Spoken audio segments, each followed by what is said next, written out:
everybody, welcome back to my kitchen. My name is Allie. I wanted to take a quick second to thank everybody that has subscribed to my channel. I really appreciate it. Thank you very much. Today we're going to be making a salsa molcajete. This is a molcajete right here, but lucky you guys, we're not going to be using this. We're going to be using a blender because I'm a modern mom and we do not need this. I'm going to show you guys the ingredients. We need 6 tomatoes, 2 garlic cloves, and this salsa, depending on how spicy or mild you want, you're going to be able to add as many jalapeños. I like mine semi-mild, so I'm going to add 3. Okay, we're going to need salt, and we also need a piece of foil paper. Okay, so we are going to need a flat skillet. Any will do. What's important here is that we have the foil, and that's what's going to keep the tomatoes wrapped inside. We also need half a cup of water. So follow me so you can see what I'm going to be doing here. We're going to place our tomatoes in here.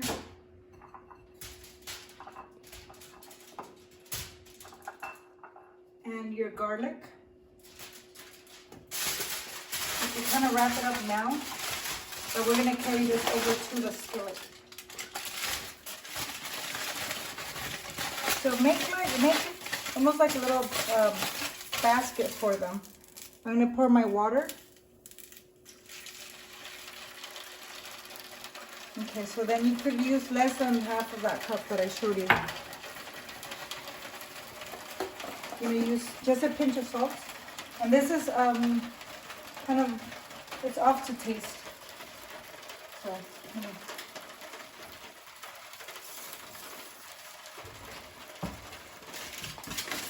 we're going to close it up.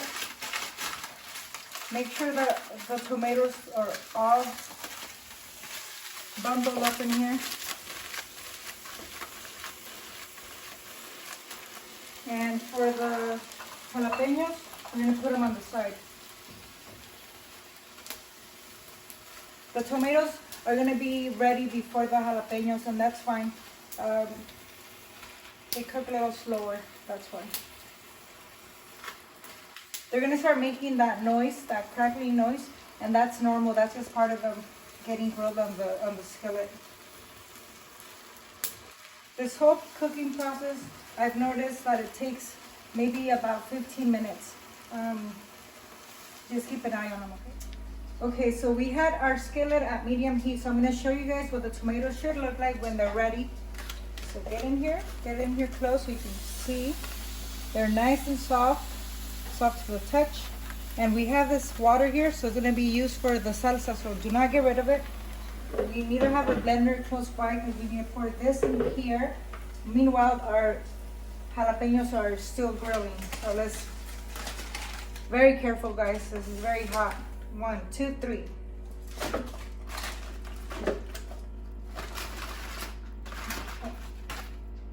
For jalapeños, they are not done yet, but they look like this.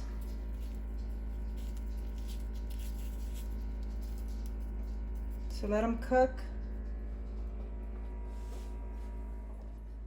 So our tomatoes took about 12 to 15 minutes to cook, and I gave the jalapeños another 7 minutes. You guys want them to look like this. When they're cooking, turn them over on each side because you want all the sides to get roasted like this. If you don't want to touch them with your hands, you guys could use this, but you know, I'm used to it, so it's okay for me to do this. My tomatoes are here, they're ready with the garlic cloves, so I'm gonna add my jalapeños right in there. And now we're gonna blend them. The secret to this salsa, so it comes out like you made it in a molcajete, is when you put it in the blender, you wanna give it a quick blend. You're not trying to make it into like a smoothie mixture. You're trying to make it more like a chunky salsa. So that's gonna be the secret. That's the biggest secret of this whole recipe. So let's go to the blender. So we're doing a quick mix. We are trying to get that chunky salsa. So here's the trick. Here you go. That was that fast. And I'm gonna show you guys what this looks like. Get my spoon. See how you get the chunks of the jalapeño and a little bit of chunks of the tomato. Smells delicious. See? I like the salsa because you guys could eat this with basically anything. Morning breakfast, you guys could have huevos rancheros, you guys could have some beans, queso fresco, your salsa, some tortillas. If you guys want to put it in carne asada, it's an everyday salsa. Add it on anything you want. It's delicious, and hopefully you guys try it at home. Hopefully you guys like it. Let me know. Comment. If you guys need any help, hey, comment. Let me know. Ask me questions, okay? Thank you very much.